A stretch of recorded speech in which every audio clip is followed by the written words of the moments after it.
Wireless signal penetration testing and ethical হ্যাকিংয়ের আজকের ভিডিওতে আমরা দেখাবো আমাদের যে সিগন্যাল অ্যানালাইসিস যে গ্যাজেটটি আছে এইটার মাধ্যমে কিভাবে ব্লুটুথ পেনিট্রেশন টেস্টিংয়ের জন্য আপনার ব্লুটুথের যে জ্যামিং ফাংশনটা আছে এইটা কিভাবে কাজ করে আর এটা কতটুকু রেঞ্জে কাজ করে সম্পূর্ণটাই আজকে আমরা আলোচনা করব। তো চলুন শুরু করা যাক। তো প্রথমেই আমরা আমাদের যে কম্পিউটারটা আছে আপনাদের দেখাই। তো কম্পিউটারটা আমার একটা সাউন্ড বক্সের সাথে কানেক্টেড আছে। আমি যদি এখান থেকে আপনাদের এই যে ব্লুটুথ যে সেটিংসটা আছে এই ব্লুটুথ সেটিংসে গিয়ে আমরা শো ব্লুটুথ ডিভাইসে ক্লিক করি, তো দেখবেন এখানে আমাদের একটা যে সাউন্ড বক্স আছে এফেন্ডার সেটা কিন্তু কানেক্টেড আছে। তো এই যে দেখতে পাচ্ছেন কানেক্টেড আছে এবং এইখানে আমি যদি মিউজিক প্লে করি, এই যে দেখতে পাচ্ছেন কপিরাইট ফ্রি মিউজিক আমি প্লে করে রাখছি। এই যে দেখতে পাচ্ছেন মিউজিকটা যদি প্লে করি মিউজিকটা প্লে হচ্ছে। তো এখন আমরা লাইভ টেস্ট করে দেখব আমাদের গ্যাজেটটা এই মিউজিকটাকে বন্ধ করতে পারে কিনা। আর আমাদের যে সাউন্ড বক্সটা আছে আমি আপনাদের একটু দেখাই। এই যে হচ্ছে সাউন্ড বক্স, তো এইটা আমার কম্পিউটারের সাথে ব্লুটুথের মাধ্যমে কানেক্টেড আছে। আর আপনারা একটা জিনিস জানবেন যে ব্লুটুথের যে কমিউনিকেশনটা এটা কিন্তু 10 মিটারের মতো হয়ে থাকে। ব্লুটুথের রেঞ্জ কিন্তু অনেক লং রেঞ্জ হয় না, ব্লুটুথের রেঞ্জ মোটামুটি 10 মিটারের মতো হয়ে থাকে। তো ওইটার ভিতরেই কিন্তু আমাদের এই যে যে গ্যাজেটটা আছে এটা একদম পারফেক্টলি কাজ করবে আর আমরা লাইভ টেস্ট করে দেখাবো। তো আমাদের এই যে গ্যাজেটটা আপনারা দেখতে পাচ্ছেন এইটা দুইটা মাধ্যমে আপনারা কন্ট্রোল করতে পারবেন। এক হচ্ছে আপনার ফোন, কম্পিউটার বা ল্যাপটপ এটার মাধ্যমে কন্ট্রোল করতে পারবেন ওয়েব সার্ভারের মাধ্যমে। আর একটা হচ্ছে এইখানে একটা বুট বাটন দেখতে পাচ্ছেন। শুধুমাত্র এই ব্লুটুথের যে ফাংশনটা আছে ব্লুটুথ জ্যামিং ফাংশনটা, ওই ফাংশনটা শুধুমাত্র এই যে বুট যে বাটনটা আছে এইটার মাধ্যমে অ্যাক্টিভেট করতে পারবেন। আর আপনারা যখন এই ডিভাইসটাকে পাওয়ার অন করবেন এটার যে সিগন্যাল তৈরি হবে এটার ভিতর থেকে ওই সিগন্যালের সাথে আপনি মোবাইল কানেক্টেড করেও কিন্তু অ্যাডমিন প্যানেল থেকে ওইটার সব ফাংশনগুলো আপনি অ্যাক্সেস করতে পারবেন।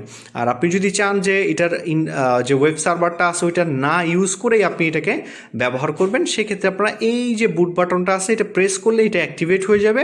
আবার যখন এটাকে বন্ধ করবেন অ্যাটাকটা আপনারা জাস্ট ইএন যে বাটনটা আছে এটাকে আরএসটি বাটনও বলা হয়, এই বাটন একটা প্রেস করলে এটা বন্ধ হয়ে যাবে। তো এখন আমরা এটার রেঞ্জটা টেস্ট করে দেখব যেটা কতটুকু কাজ করে। তো আমরা প্রথমে শর্ট রেঞ্জে থেকে দেখব যে কাছাকাছি। আমরা এখন মিউজিকটা অ্যাক্টিভেট করে দেব। তো এই যে দেখেন আমরা মিউজিকটা অ্যাক্টিভেট করে দিছি। তো এখন আমরা এটা অ্যাক্টিভেট করে দেখব। তো দেখতে পাচ্ছেন আমরা যখন এটাকে অ্যাক্টিভেট করছি বুট বাটনে ক্লিক করে আমাদের এইখানে কিন্তু মিউজিকটা কিন্তু বন্ধ হয়ে গেছে। এই যে দেখতে পাচ্ছেন মিউজিকটা টোটালি বন্ধ হয়ে গেছে। কম্পিউটার থেকে কিন্তু এইটা কিন্তু চলমান আছে, আপনারা দেখেন কম্পিউটারে কিন্তু এইটা চলমান আছে, কিন্তু আমাদের এখান থেকে বন্ধ করার কারণে কিন্তু ওইটার সাউন্ডটা বন্ধ হয়ে গেছে। আমরা যদি আবার এইটার মধ্যে বাটনে ক্লিক করি অটোমেটিক্যালি সাউন্ডটা চলে আসছে। তো আমরা এখন রেঞ্জটা টেস্ট করবো আরও। তো আমরা একটু দূরে গেলাম, তো মোটামুটি আমরা 5 মিটারের মতো দূরে আসছি। তো এখন আমরা টেস্ট করে দেখব। তো দেখতে পাচ্ছেন 100% বন্ধ হয়ে গেছে। আবার যদি আমরা এটাকে এই বাটনে প্রেস করি এটা আবার অ্যাক্টিভেট হয়ে যাবে। আবার আমরা যদি একটু দূরে যাই, আমার বাসা থেকে যতটুকু দূরে যাওয়া সম্ভব রুম থেকে মোটামুটি 10 মিটারের বেশি হবে। তো দেখতে পাচ্ছেন আমি একদম আমার বাসার শেষ মাথায় চলে আসছি। তো এরপরে আর যাওয়ার জায়গা নেই। তো এখন আমরা যে কাজটি করব এখান থেকে এই যে বুট বাটনটা আছে এটা আবার প্রেস করব আর ওইখানে দেখবেন সাউন্ড বক্সে গান হয় কি না। এই যে দেখতে পাচ্ছেন আমরা কিন্তু দূরে চলে আসছি। তো এখন এইটা কিন্তু অটোমেটিক্যালি টোটালি বন্ধ করে দিয়েছে, আপনারা দেখতে পাচ্ছেন। আবার যদি আমরা এই বাটনে প্রেস করি এটা একটা বন্ধ হয়ে যাবে, আবার যে মিউজিকটা ছিল সেটা প্লে হয়ে যাচ্ছে।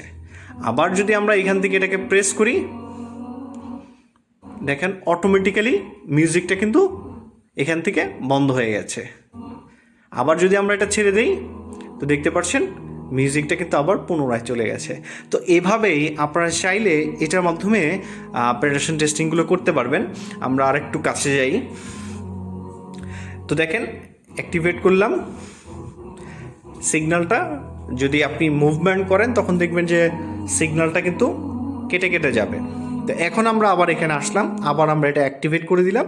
তো দেখেন আমাদের টোটালি সাউন্ডটা কিন্তু বন্ধ, কম্পিউটার থেকে কিন্তু টোটালি বন্ধ হয়ে গেছে। তো এভাবেই আপনারা চাইলে এটার মাধ্যমে কন্ট্রোল করতে পারবেন। আর একটা বিষয় আপনাদের আমি বলে দিচ্ছি, সেটি হচ্ছে এইটা যখন আপনারা ব্যবহার করবেন সম্পূর্ণ কন্ট্রোল এনভায়রনমেন্টে ব্যবহার করবেন, আপনার নিজস্ব ডিভাইসে ব্যবহার করবেন, অন্য কারো ডিভাইসে ব্যবহার করবেন না। যখন আপনি এটা রান করবেন, আপনার আশেপাশে যে 2.4 গিগাহার্টজের ওয়াইফাই প্লাস ব্লুটুথ কমিউনিকেশন আছে বা 2.4 গিগাহার্টজের যত ডিভাইস আছে, এইটার রেঞ্জের ভিতরেও ওই ডিভাইসগুলো কিন্তু ডিস্টারবেন্স হবে, ওইখানে কিন্তু আপনার নয়েজ তৈরি হবে, এটার মাধ্যমে নয়েজ তৈরি হবে এবং ওই ডিভাইসগুলো প্রপারলি কাজ করবে না বা ওইটার কমিউনিকেশনে বাধা পাবে। তো সেক্ষেত্রে অবশ্যই আপনার নিজস্ব ডিভাইসে এটাকে কন্ট্রোল করে ইউজ করবেন, যাতে অন্য কোনো ডিভাইসে বা অন্য কারো ডিভাইসে যেন এটা বাধা প্রদান না করে, সম্পূর্ণটাই আপনার পার্সোনাল প্রপার্টিতে ইউজ করবেন। অন্য কারো প্রপার্টিতে ইউজ করলে ওইটার জন্য আপনার দায় নিতে হবে। তো দেখতে পাচ্ছেন এই গ্যাজেটটা কত ভালো এবং কত অ্যাকুরেটভাবে কাজ করে থাকে। তো এখনও কিন্তু জ্যামিংটা আছে, আমরা যদি এটা বন্ধ করে দিই আবার দেখবেন অ্যাডটা শো করা শুরু করে দিয়েছে। আবার আমরা এটাকে বন্ধ করে দিই, তো দেখতে পাচ্ছেন বন্ধ হয়ে গেছে। তো এভাবেই আপনারা চাইলে এই ডিভাইসটা দিয়ে এই ব্লুটুথ কমিউনিকেশনটা ডিঅ্যাক্টিভেট করে ফেলতে পারেন বা বন্ধ করে দিতে পারেন। তো আজকে পর্যন্তই, ধন্যবাদ সবাইকে।